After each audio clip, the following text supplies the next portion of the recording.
Pop quiz, hot shot. What if I told you there was a single workplace activity that, according to a research study, shown that after doing this one thing, 93% of participants reported an improved mood.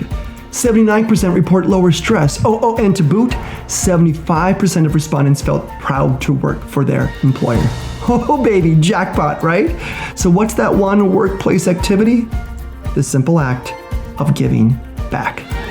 That data is from a 2018 Doing Good is Good For You study, and the value of supporting community programs and nonprofits is staggering for your organization's culture and employee engagement. However, this year again looks different. Volunteering takes on a whole new look due to remote workplaces and social distancing and yada, yada, yada. And don't forget, we're still worried about supporting our own employees during these times. How do we still make it a priority for organizations to support our communities? For answers like this, we're turning to two powerhouse guests on this week's Benefits Buzz podcast. We have Sandy Piatz, the Senior Director of Community Program Management and Site Leader of Microsoft's Fargo campus, and Christy Huber, the President and CEO of United Way of Cass Clay. And they share their perspectives on volunteerism, how they've adapted their philanthropic efforts, and what you can do at your organization to support the nonprofits in your community and activate your employees. My name is Eric Piola, host of the Benefits Buzz podcast, and I'm joined by my co-host, Kelsey Burgad. Ready, set, let's get buzzed.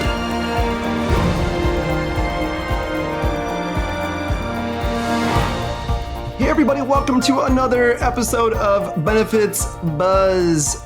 Kelsey, I'm taking the name of our podcast literally today. I am on my fourth cup of coffee, so I'm riding that caffeine buzz hard right now. That's awesome. I was wondering which direction you were going with buzz there, but I'm happy it's coffee. I am too. Oh, too funny. Well, I'm excited. I'm most excited. I'm going to focus all this energy on introducing our guest that we have today. It's a wonderful topic on how do we give back to our community. Obviously, we're kind of tired of talking about COVID-19, but there's just no way around it because it's seriously impacted everything, right?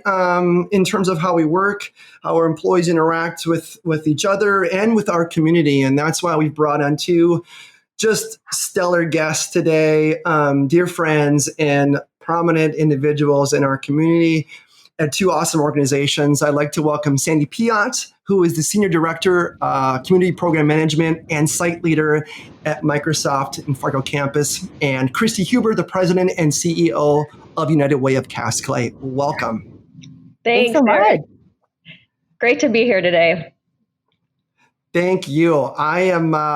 This is just a really cool thing when people that I've grown up working with, and now I get to turn the tables and interview you on the show. It's a really cool pleasure. So thanks for coming on the podcast today.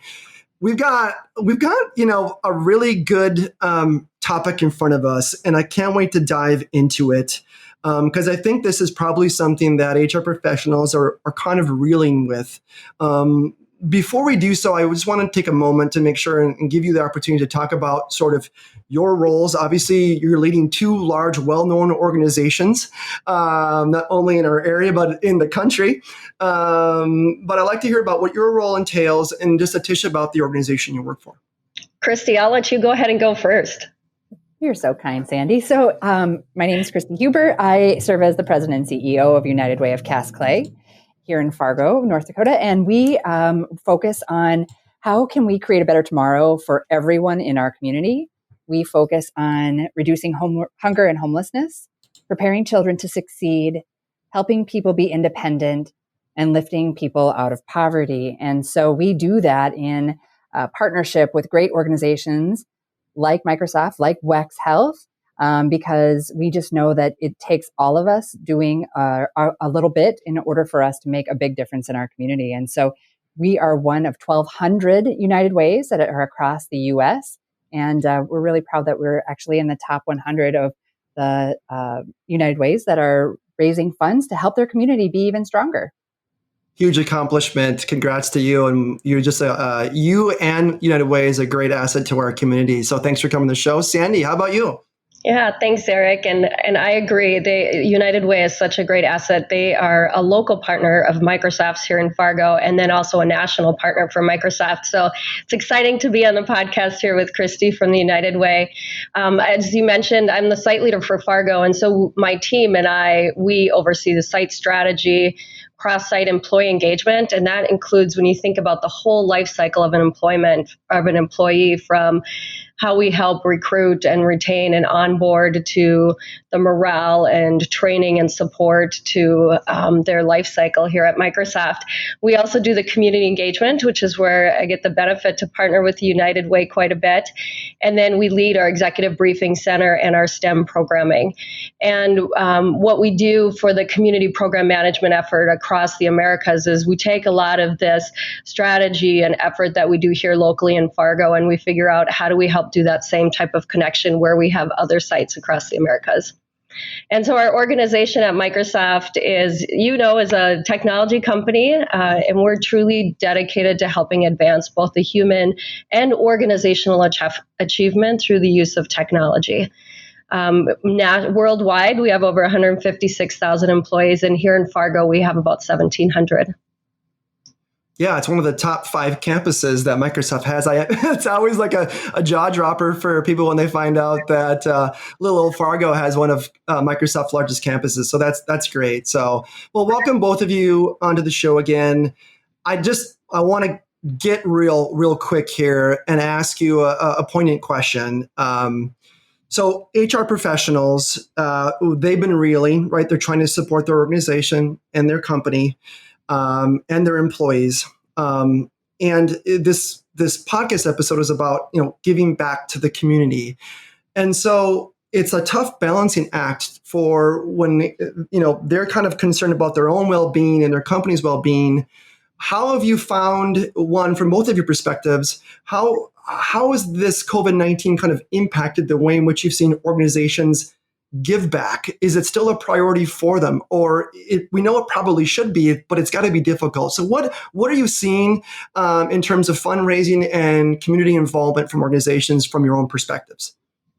I would say that our community has just been incredible.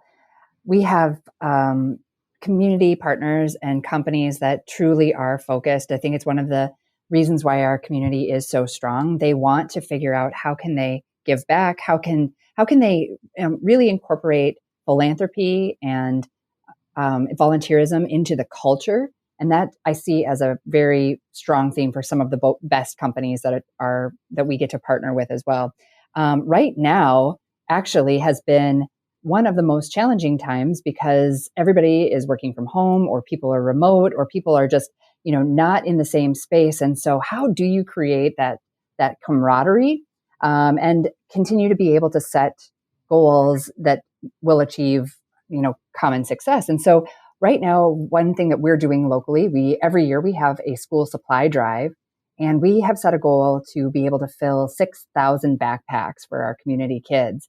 Wow. We know that no matter if they're going to be in school or if they're going to be learning virtually, especially for children in poverty, we know how important it is for them to have the tools to be able to succeed. And so definitely this year, we don't have as many people that are bringing items, collecting items within their own organizations.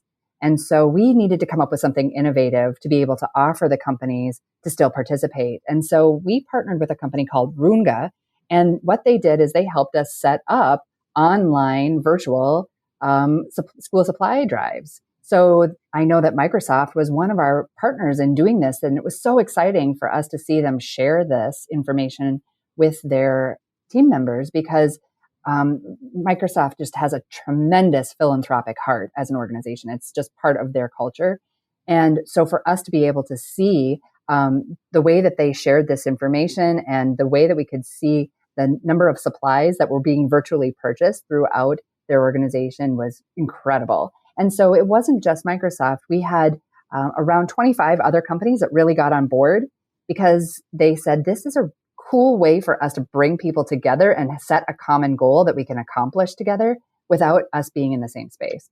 And so we are just seeing tremendous results. The community's outpouring of care and support for our community's children. And it's really exciting. We've been able to see those virtual donations actually turn into backpacks that were delivered in bulk by a huge truck last week. And so we're so excited because we know that this is going to make a huge difference in the lives of kids in our community. That is so awesome, Christy. I can speak from personal experience that backpack drive is just like such an emotional day to see kids who, maybe live in poverty and don't have the ability to go to a store and pick out their backpack, go and pick one up, and they get to select what color or design that they like the best. It's just one of the coolest days I've ever experienced. So kudos to you and your team for making that happen. Sandy, I would love to hear from your perspective, how you all got your team on board with that. In a virtual world, it's a little bit more complex to give back in the community. So how has your team adjusted to that? Yeah, one of our values is corporate social responsibility as an organization. And so it's extremely important for us as an organization to make sure we're giving back. And we know that our team members have that same passion because we see it through our Give campaigns every year. Our Give campaign usually runs in the October timeframe. When COVID came around, corporate allowed us to run that campaign throughout this whole time frame.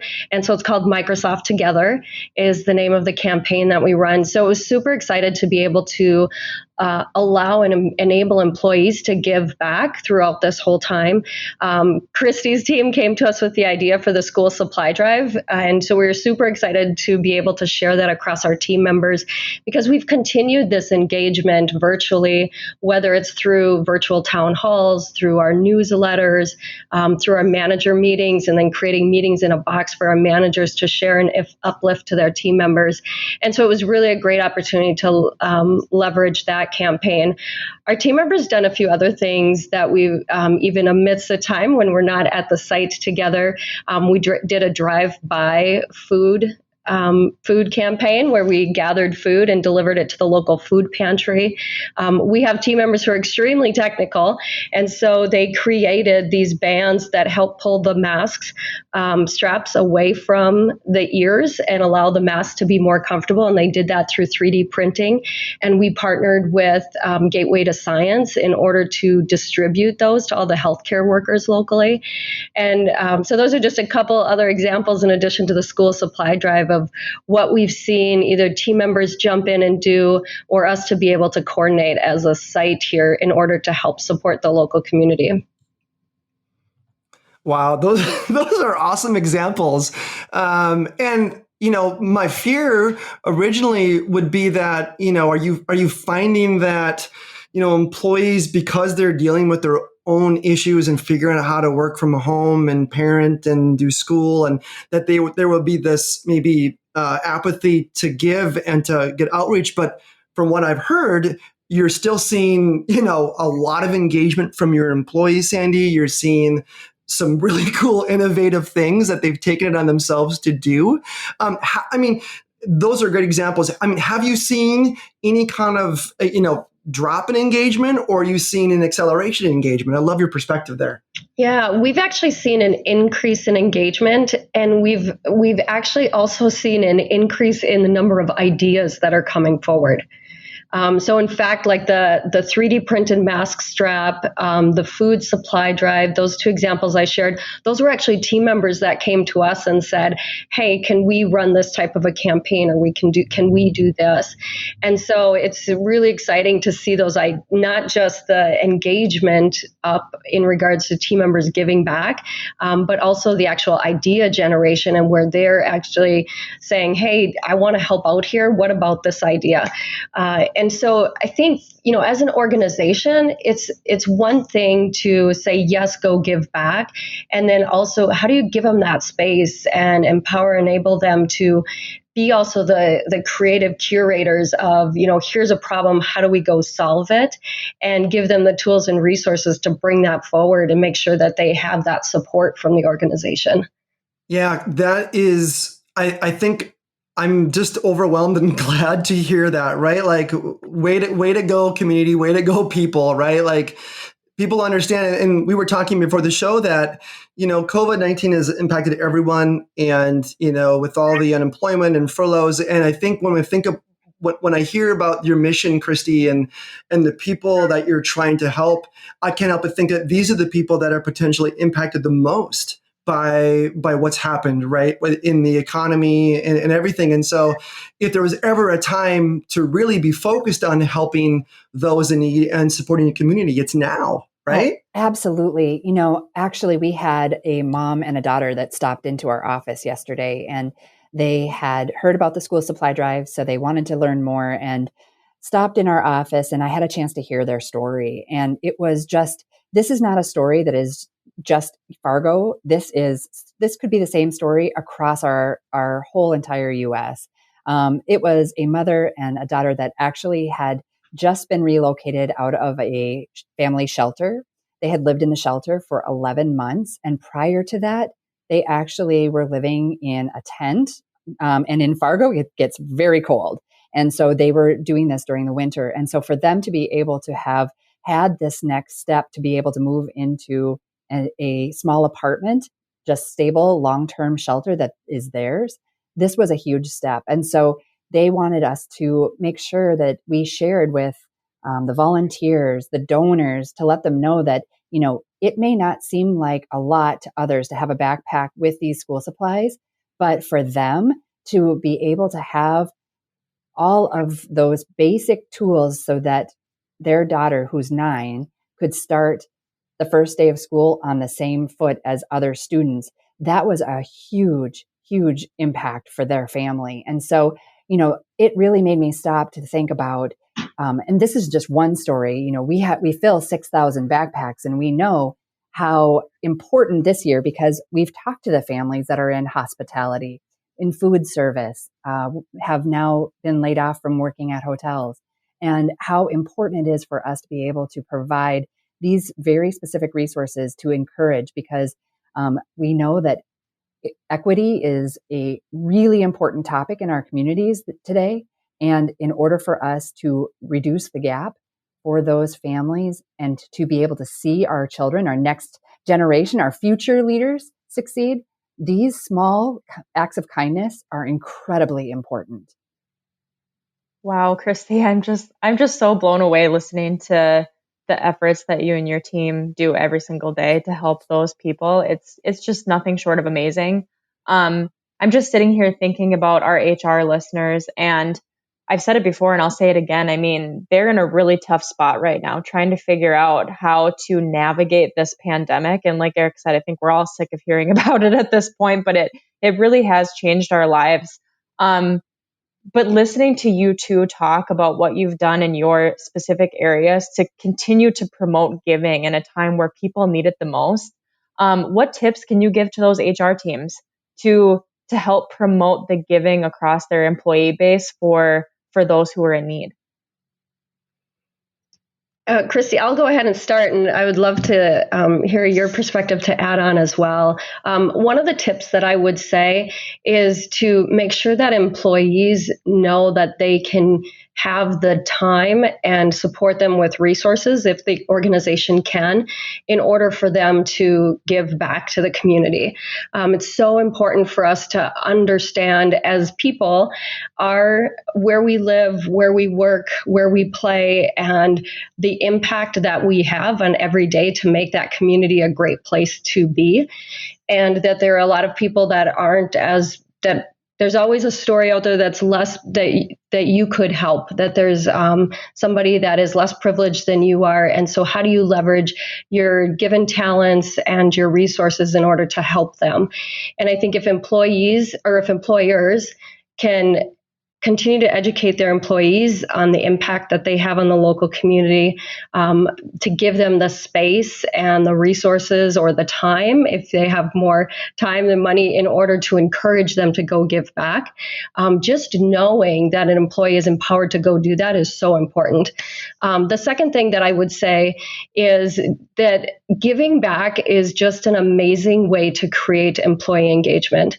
There are many studies out there that talk about when employees employees feel connected to their organization and to the impact that they're having on the community, that employee is more engaged than employees who don't have that circular connection. They actually show less engagement at the workplace.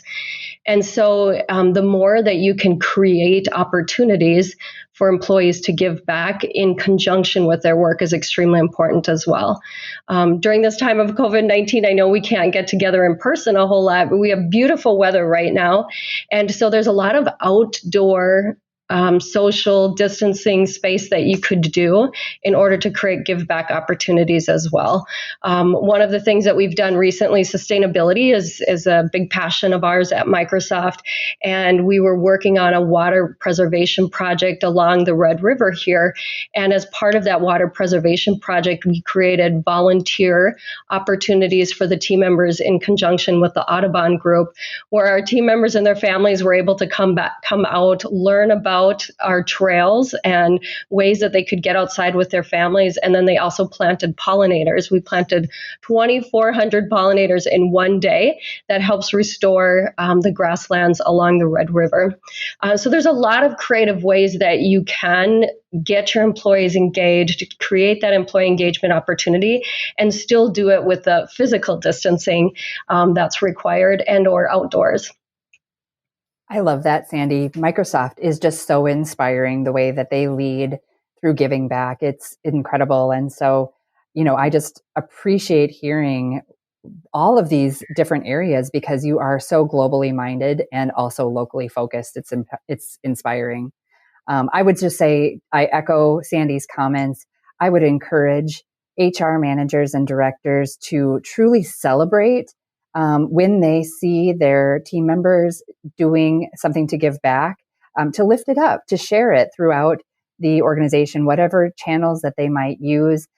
It's even more fun when we see the video. If we have an opportunity for an employee to be able to put their story to video and share that out with the rest of the team. I think we're so used to getting emails and maybe static pictures, and there's so much technology right now that makes it really easy for people to be able to share those moments and what really matters, because that will inspire others by hearing those stories as well. And so I just would encourage using video and being really authentic and encouraging your team and celebrating those wins.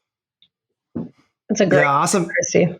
Yeah, awesome advice. I agree. We joke, Christy. We always talk about like the engagement that you get when you give, and like there's a runner's high, but there's also a giver's high, right? Like just that feeling you get, right, when you do something good. It is true. Yeah. They actually have research on that, and so it is absolutely spot on.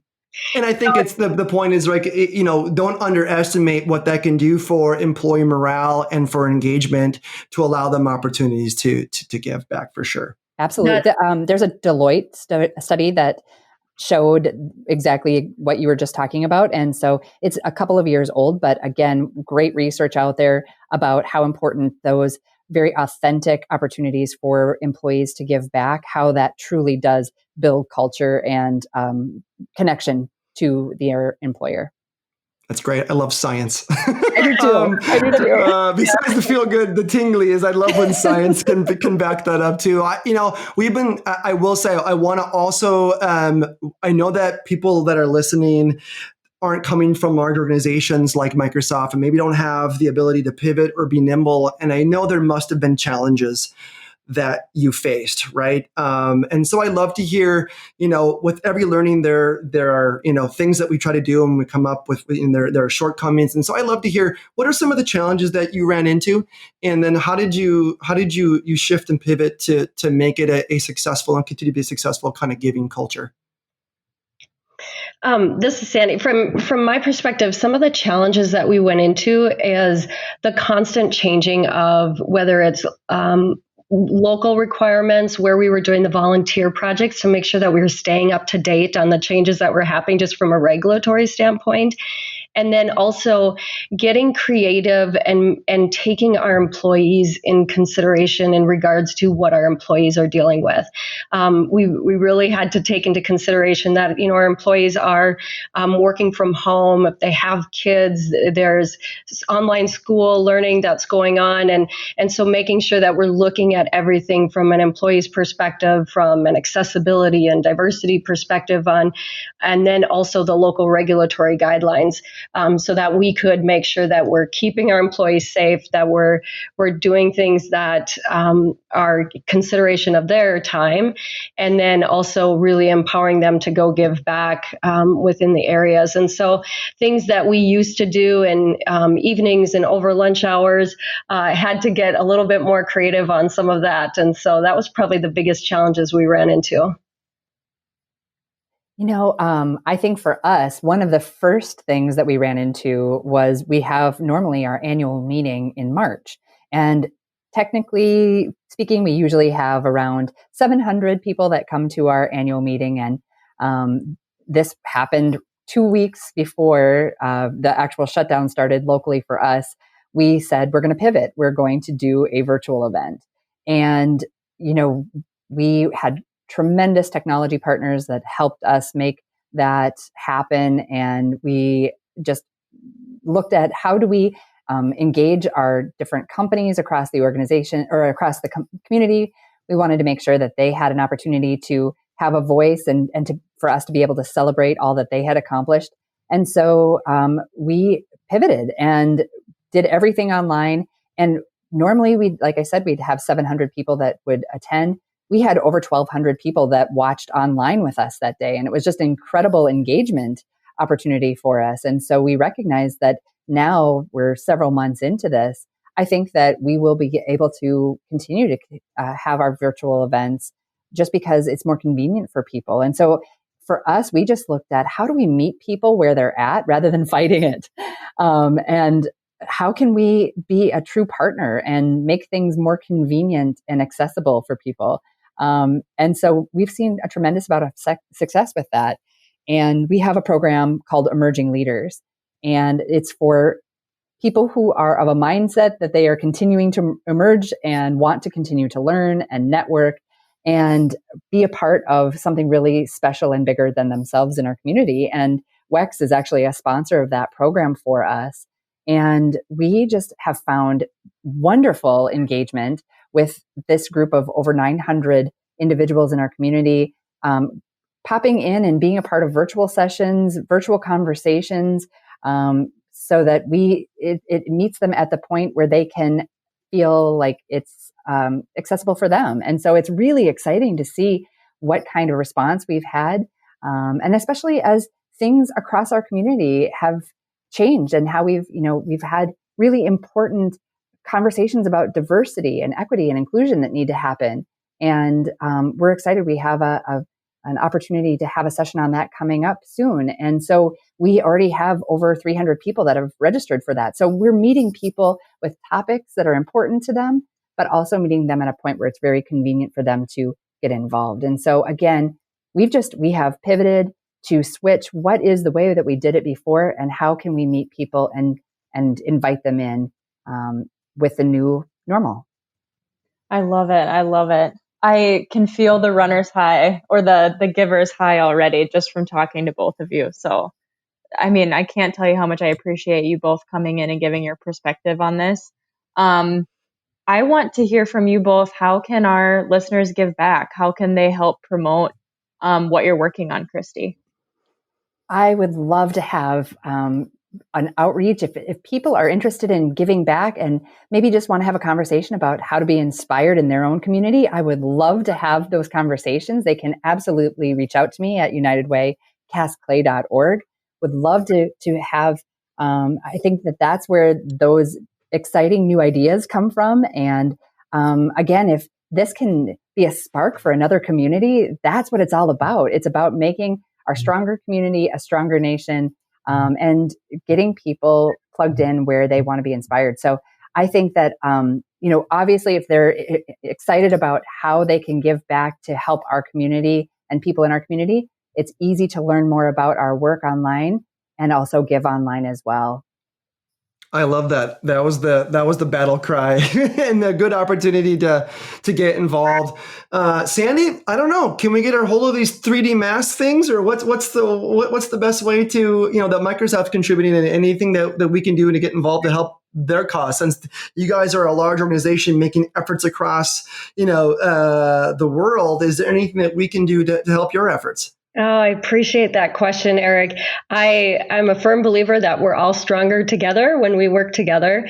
And so the partnerships with like United Way and with the community is extremely important. And so for WEX or any of the other organizations that are out there, what we could do together is, if you have ideas on how we can together to give back in the community, or rally together multiple organizations to go be change makers and make a difference, I think it's important for us to put great minds together and come up with those ideas and figure out how we can help work together to make change in our communities, to partner with great organizations like the United Way, or even causes that we have in common, whether it's around sustainability or diversity and inclusion, work that we can do together in order to make a difference there. I think it's important. So reach out with great ideas on how we can partner together there.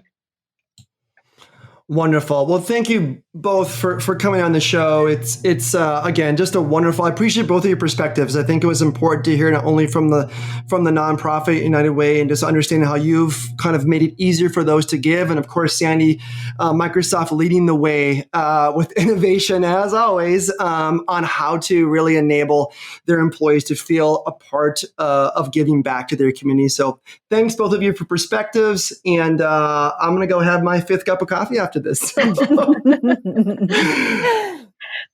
Thank you very much for hosting us on this podcast today. It's always great to have a conversation with you, and look forward to listening. Absolutely. Thanks so much, Eric. Thanks so much, Kelsey. You guys are fantastic. I'm going to go have a cup of coffee too.